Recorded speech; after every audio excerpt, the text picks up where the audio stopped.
I have pretty much been medicated my entire life from the age of 9 till today. I've had moments where, for a multitude of reasons, have gone off my meds, and that has always resulted in a relapse.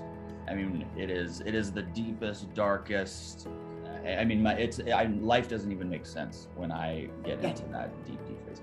I wonder what it's like, just to put that on the table, to say, we're gonna take a deeper look at this depression, that this is what you want to work on for your benefit. What do you notice inside, just as we get clear that that's what we're going to work on?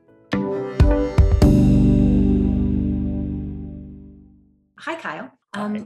What's the problem you'd like to work on today? Well, I was diagnosed with depression when I was 9 years old.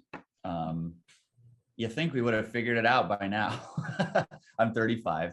I have pretty much been medicated my entire life from the age of 9 till today. I've had moments where, for a multitude of reasons, have gone off my meds, and that has always resulted in what I, and at the time my providers, would consider a relapse. I never took myself to the hospital. I was always able to find a doctor who could see me right away. Right. But it was, I mean, if I couldn't have done that, I would have driven to the hospital. It is the deepest, darkest. I mean, life doesn't even make sense when I get into that deep phase. So that's happened it's happened 3 times as an adult, each time corresponding to going off meds. I'm pretty good with my depression right now. I had a relapse, so to speak, a minor one in May when I was transitioning medication, and that was disaster, not great. So I guess, but I bring all that up to say, I am still not, I've still not been okay with or accepted that I will probably be medicated for the rest of my life for this depression. I don't like doing that. I don't like, every morning I have to take 40 milligrams of Prozac, and when I take it, I go, oh man, I wish I didn't have to take this. And then when I feel good, my brain still says, you got this. Right? I can do it. I don't need this med. But then the logical part of my brain reminds me, if you go off of this in 2 to 6 weeks, you're going to regret it. Yeah. And I'm grappling with this. I can treat it. I can manage it. I know exactly what I need to do. And I will do it, because the alternative is not anything I'm willing to do. Right. But oh my gosh, am I going to be 95 years old and then taking this pill still every morning? Got it. I don't know. Yeah. So I hear a couple different things, right? So the depression has been an issue in the past. It's not kind of rearing its head right now. No. But concerns about medication and whether or not you want to be on medication long-term, and whether that's an option for you. And, we can talk about medications, a little bit separately, in regard to, when people do want to try and taper off medications, unfortunately, they often come off very, very quickly. And statistically, people do better coming off over like a year. Because if we think about the fact that it takes 4 to 6 weeks to have the full effect of a dose change, right? That it's going to take that much time with every dose decrease for your brain to kind of recalibrate. So we can really throw people into withdrawal and pop their symptoms. And you're mentioning there's some real conflict over being on medication, right? And so that's something that we can certainly look at. I'm wondering what makes sense to you as far as looking at the medications versus looking at kind of the origins of the depression, and maybe getting specific about when your last episode was, to be able to see if we can get underneath. But we can take either path that sounds right for you. Well, I think the second path of the origins of depression sound more in line with what I would want. Okay. Yeah, great. And so let's make sure that we do what you want, right? That this therapy is yours, and that we can really make sure that we're focusing on your goals. And so we can talk about meds, but being able to understand what happens is such a key piece in balance with the medication, so that we can work on how you might operate in the world that might contribute to the depression. And so we're clear we're going to work on kind of getting to know about this depression and how it affects you and maybe the origins of it. And before we even get started, I wonder what it's like just to put that on the table to say, we're going to take a deeper look at this depression, that this is what you want to work on for your benefit. What do you notice inside just as we get clear that that's what we're going to work on? Oh, excitement. And I know that that's probably an obscure answer. I get excited for this because this is like I've had this little ugly pet follow me around my whole life. I mean, since I was a young child, 5, 6 years old, I remember this feeling. And so it's always here, whether I am medicated or not medicated, it's there. So when I get to sit across from somebody like you and say, all right, let's look at this ugly pet, because I don't look at it that much, Dr. Lamb. Of course. I don't. I move on. I work and I see my friends and I play with my dog. I do my life with this ugly pet. So to have this space where we're going to actually look at this ugly pet and see what we can do, I get excited about that. I'm glad to hear it. Yeah, because for some people coming in therapy, it can be really anxiety provoking. They may not want to look. And so the first thing that's not me. I've been in therapy since 9 years old. I love it. I get in the couch and I'm like, hey, what's your name? Let's do it. Let's get into it. I love it. Wonderful. So could we look at a specific example of your last kind of relapse into depression? What was going on? And just start to get some details around it so we can see if we can formulate an understanding of what happens for you. So it happened in May, ironically during Mental Health Month, and it probably started a little before that and went past May, but May was really the big chunk of it. A lot of things were happening. One, Mental Health Month is a big month for me professionally. So we were very busy, me and the whole team here at MedCircle. I literally just now I was like, right, we're doing MedCircle right now. I'm not in therapy. So I was just busier than I normally was. I don't know why. Every year, whether I'm independent of medication, I get depressed around that time every year. I mean, and I don't even anticipate it. So it's not like my brain's going, here it comes. I just move through my life and I go, wait, why is this happening? Why is this happening? And I go, oh yeah, it's that time of year again. It's like reverse seasonal depression or something. The spring comes and I just, for that period of time. Now my birthday's in April. I've had therapists tell me it's probably because of your birthday. And I really don't think it is, but maybe it is. And the other big and then I went off my meds. I was switching meds. I went from Prozac to something else that didn't work. And I went into something else and there were gaps in there that I wasn't on meds at all. And that was a big catalyst. And then the other part was, I don't know what happened if all my friends got together and said, let's all have a problem and bring it to Kyle. But every single person I knew, it felt like, was coming to me with huge issues. I'm getting divorced. I have a chronic illness. My husband, XYZ. I mean, major, big life issues. Right. And I gave him everything. I go, here, you have all of me. I got on flights. I gave him everything. I was like, here's my time, my energy, my money, my resources, everything. So when all of that came together at the end of, May, I remember telling my dad, and my dad called me and goes, how are you? And I said, I'm not going to help anybody anymore. I'm done. I have nothing else to give. I don't care who calls me, what the problem is. I'm done. I have nothing left to give anybody. And then, of course, I'm like, unless you need something, Dad, then I'll help you. But I just couldn't do it. I was drained. I had nothing. And so is this a pattern for you? No. Okay. No. Oh, I don't think so. And I am aware enough, hopefully, to know that I'm sure I have many patterns that I'm not aware of. Sure. But I never recall in my life giving myself so much to people that I am drained. I don't recall that. Got it.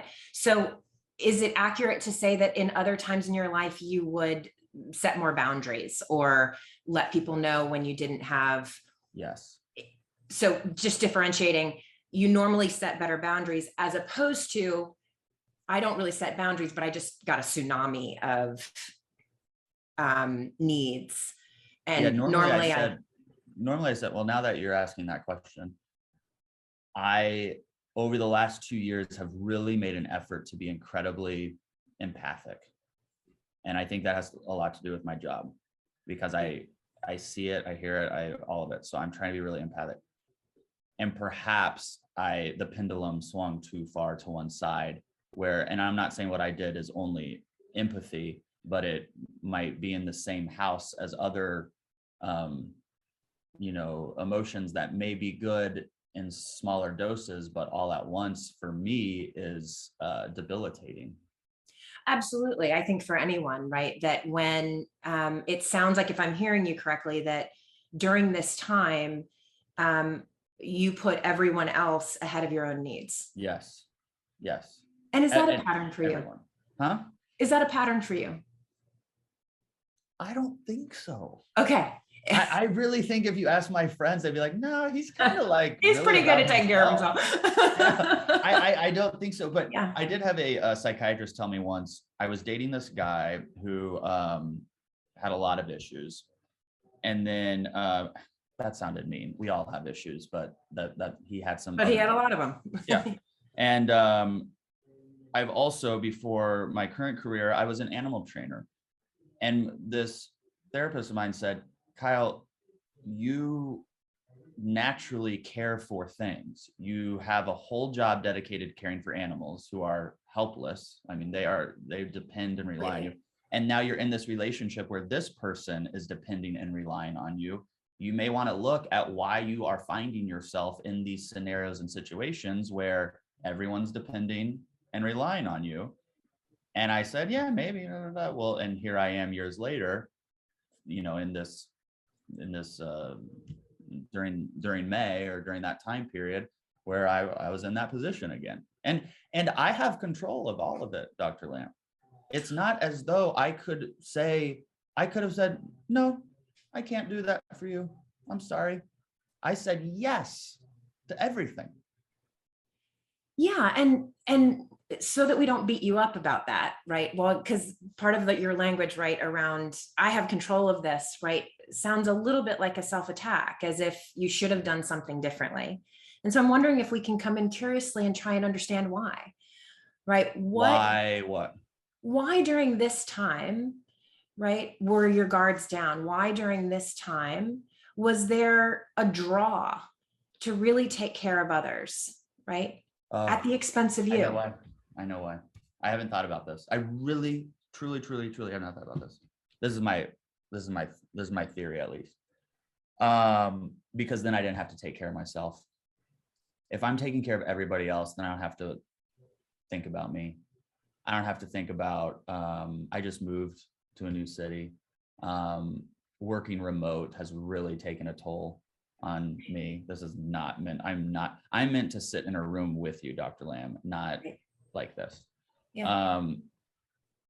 And if I can be a part of everyone else's problems, then I don't have to look at my problems. Beautiful, right? So we get really clear, right, that one of the primary mechanisms that you may use to avoid feeling sadness, grief over loneliness, right, everything that came with new place, COVID restrictions, all of this stuff, right, you can be distracted. You can avoid yourself by taking care of others. And what an altruistic thing to do, right? But at the neglect of you. And so we just start to see, right, that there's something about sitting with and exploring and feeling what you were feeling at that time, med changes that weren't working, right? That's going to bring up feelings towards the providers that were made the recommendations and the failed recommendations, right? So there was something about being present with what you were feeling and what you were going through, right? That whether consciously or unconsciously made you anxious and had you go take care of everyone else to keep all of these painful feelings at bay, right? So should we take a look at what these painful feelings were that were coming up, right? And as you think about it now, right, what feelings come up as you reflect on how bad it was in May and what you were going through?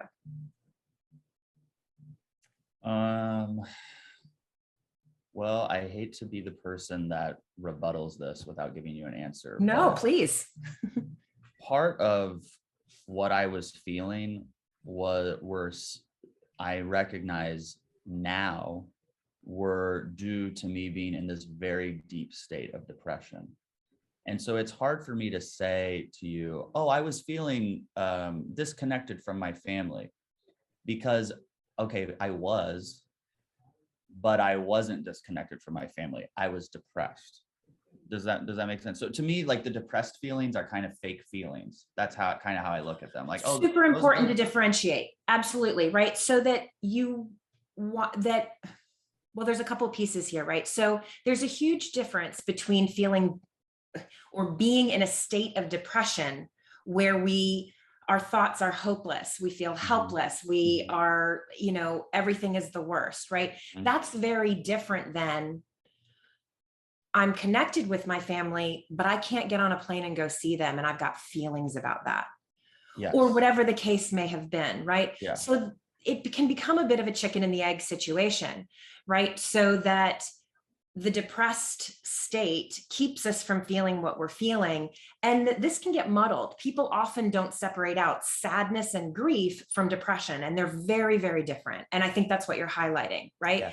Is that when you feel depressed and when you're in a depressed state, which in our model, right, would say this is a defensive collapse around real feelings that were coming up after a year of being right isolated, having to navigate all of these changes, a new move.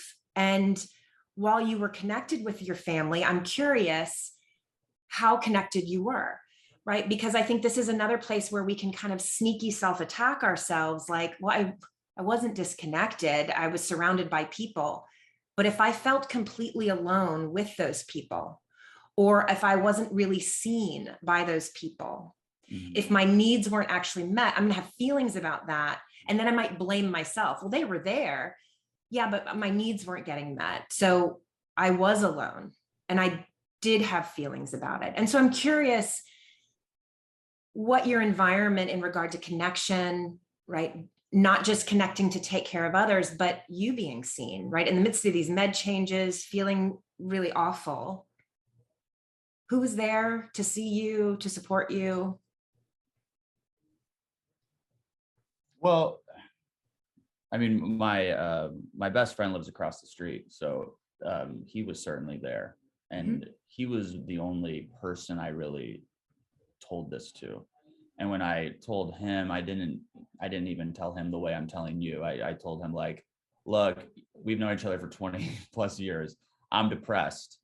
Now I've told you, I don't need you to do anything. I don't need you to help me. I don't need you to, like, make me dinner. I'm just telling you, this is why I'm isolating or not wanting to hang out or whatever.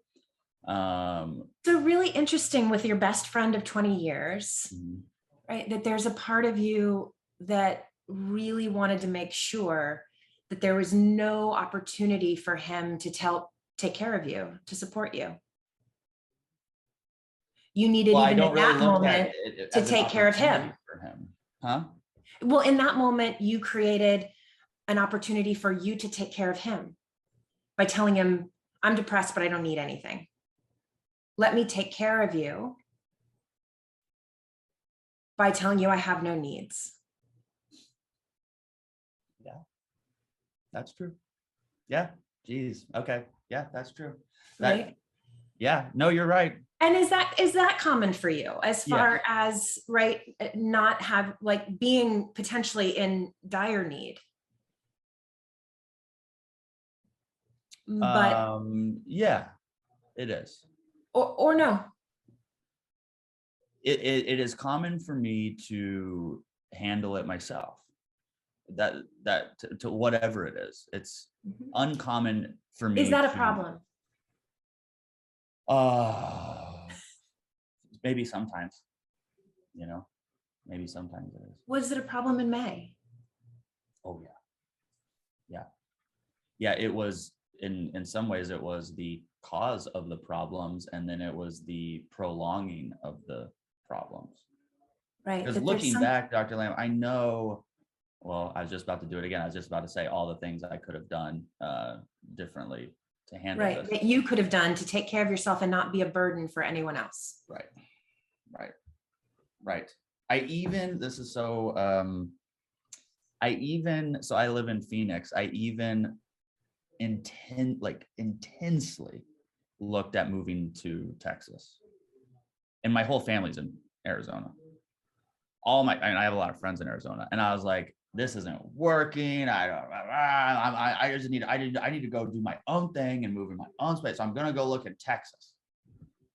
And then I found out it was the mosquito capital of the country. And I was like, well, I'm not moving to Dallas. But I really heavily looked at that. It's not like I had the thought. I mean, I went online, I called people I knew in Texas. Yeah. I was like, let's look at me moving to Texas. And this was in my deepest, darkest spot I was doing this. How beautiful to recognize, right? More parts of this pattern where when you're feeling poorly, that there's a part of you that says, I don't need, I don't deserve, I don't want help, I don't want to be a burden. And it can come out in lots of different ways, right? I can do this on my own, right? But how does that hurt you?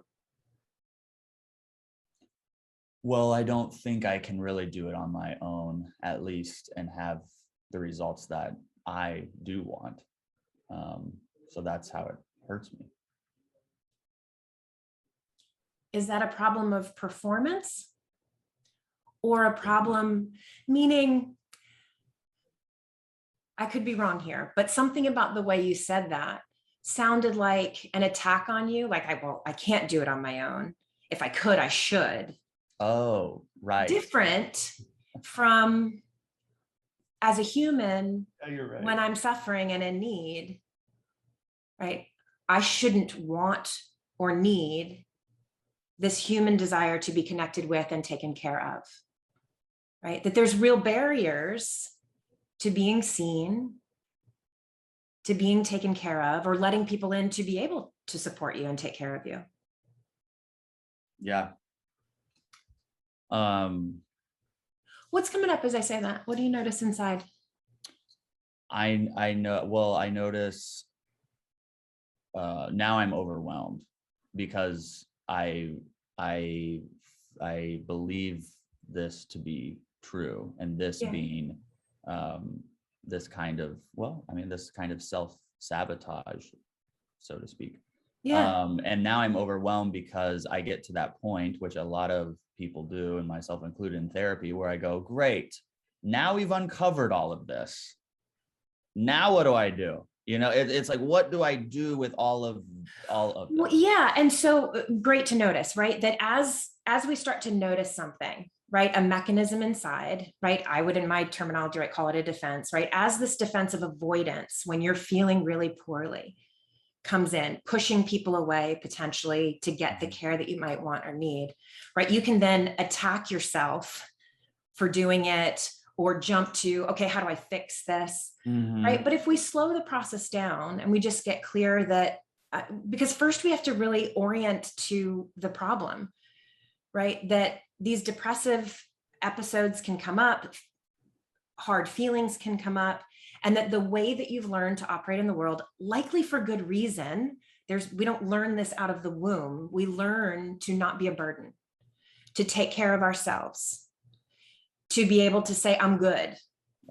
You know what? I'm so good. I'm going to go to Texas because I don't need any of y'all. Right. And you know what? You know where I went when I graduated college from Arizona? I went to an island in Hawaii. And sometimes I think about that and I go, man, you really wanted some space, you know? And in the context of this conversation, I think there was a part of it that I was like, okay, I'm good. I don't need anybody. So this is a super important point about our defenses, is that not only do they make sense, right? If we learned it's not okay to have needs or to need to be taken care of, or that we're seen as a burden, we learn to not do that. And then we get wedded to it and we get proud of it. You're self-sufficient. You can go to an island in Hawaii and you can take care of yourself. I got this. And you do. And we don't have to, right, demo everything that you learned. It's not a complete demo, right? But can we also create space that maybe part of that way of operating, when it's rigid, when there isn't choice around it, when it's unconscious and potentially impulsive, can be really destructive to you and can keep you alone and keep you hidden from other people, so they never really know how you're really doing or know how to intervene to support you, right? And so this is at the very beginning, right? When we start therapy, we have to get clear, what's the problem? What are the things that how I may be operating that may be causing problems in my life? And gosh, as we look at this one, it sounds as though it's really mixed. There's a part of you, it sounds like, and correct me if I'm wrong, that is really proud of your capacity to do this. No question. Right? No question. I don't need anybody. That's right. Yep. Yep. And so then we come back to the question, is it a problem? Is that How does this, is it a problem? It is a problem to I think for me to move through the world with that type of mindset.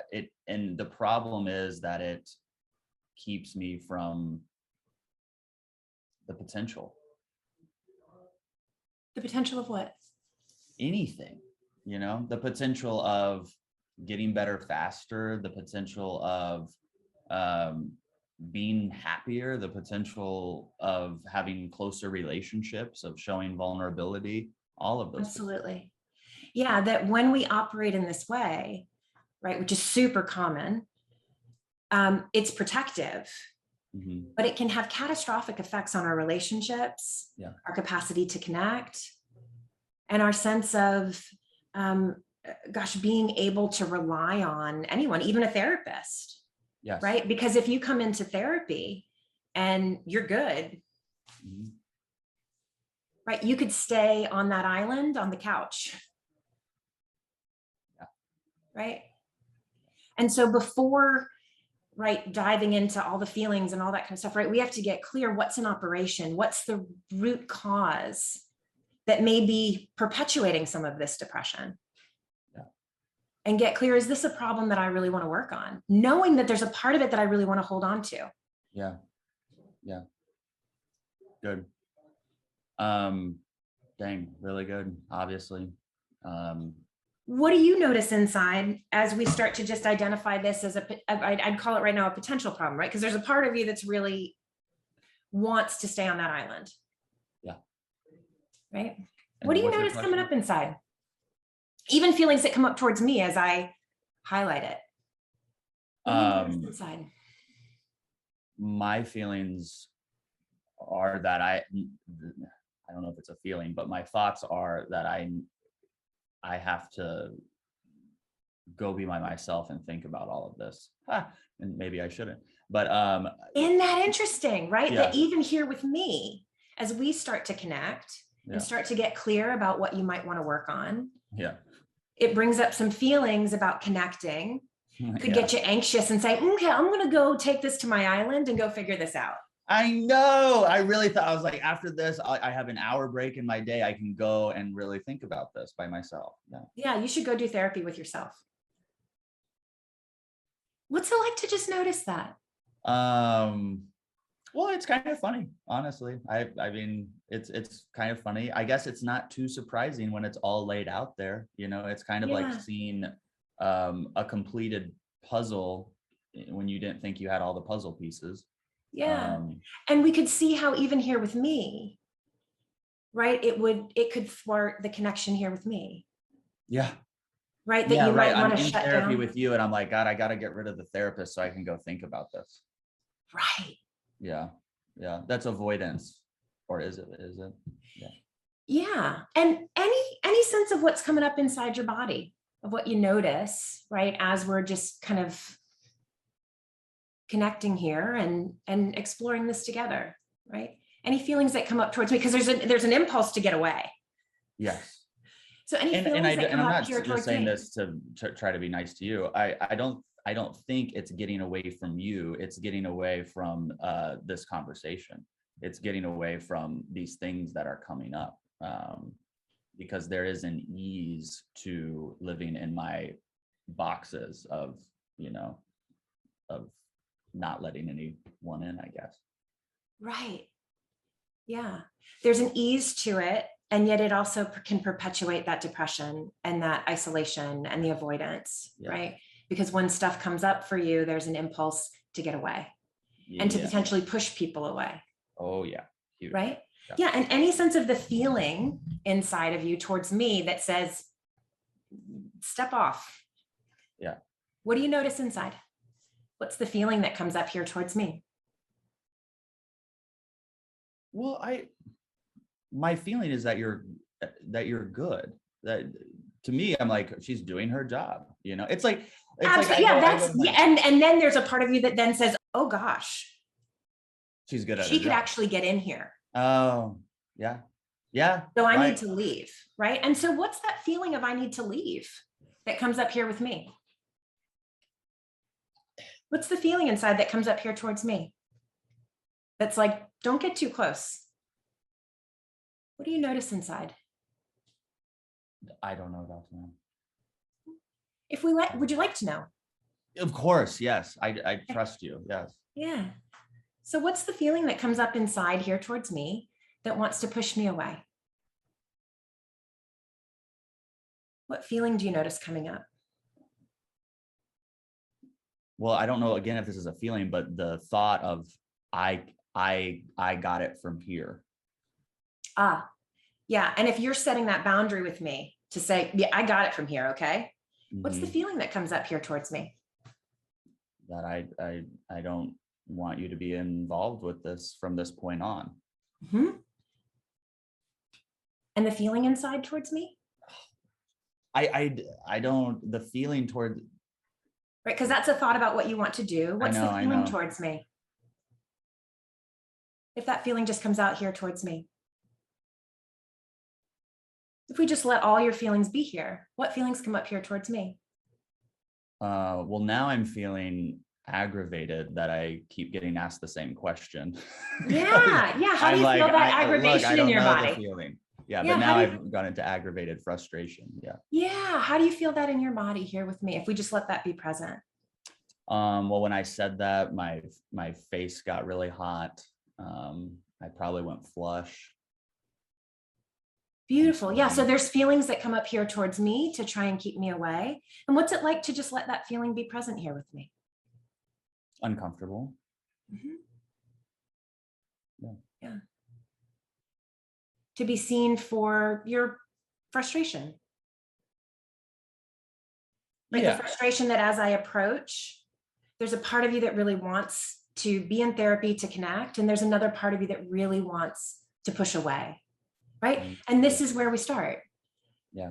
Is just seeing that so that we don't have a fake therapy, because often people come in and have really mixed feelings about being seen. And if your front door is closed, we can't really go and take a look at your feelings and figure out, right? And so then the work becomes here with you and me to allow the space that there's a part of you that wants to connect and a part of you that wants to keep me at bay. And that's okay. That's how most of us, if we actually think about it, engage in therapy. We're ambivalent, but if we don't look, we won't see that. And then we do all kinds of things to keep people at bay.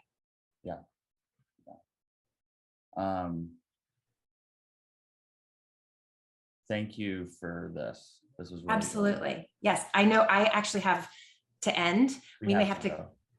Hey, I really appreciate it. We'll end there, and thank you for this, Dr. Lamb. Yeah. Is it okay if even like off the right, just checking in what that experience was, right? This is, it was really good. This is an experience, honest. Right? Yeah, no, it was really great. And I'm good. And I'm very good and thankful. Yeah. So I appreciate it. Yeah, it was really wonderful. I'm just in my thoughts right now. So yeah. And we are over time. So you go do your thing. And thank you. And Mandy. Oh my gosh, no, thank you for being so open and willing to. Of course. It's you give me such a gift. I really appreciate it. So thank you. Absolutely. And nothing may come up, but please do feel free to reach out to me. As you know what I'm saying, as we're. Yes. Yeah. Yeah. I am very good. This is great. This is wonderful. So thank you. Okay. All right. Bye, y'all. Thank you. Thanks. Thank you again to Dr. Lamb. That was great. I have a lot to think about, and thank you for watching. We are scheduled to do a part 2 of this video where Dr. Lamb and I will kind of recap what we went through and discuss some of the things that came up during this mock therapy session. If you're interested in seeing that video, make sure you subscribe and give a thumbs up to this video. It also helps share this content with more people who could need it. If you did make it all the way to the end, leave me a comment letting me know that you made it through the entire video. Thank you for being here. And remember, whatever you're going through, you got this. Thanks for watching. Check out the links below for more information on how to access this full series, and subscribe to our YouTube channel to watch new mental health videos every week. Did you like what you heard in this video? If you want to ask a MedCircle doctor a question directly, you can learn how by visiting the links in the description below.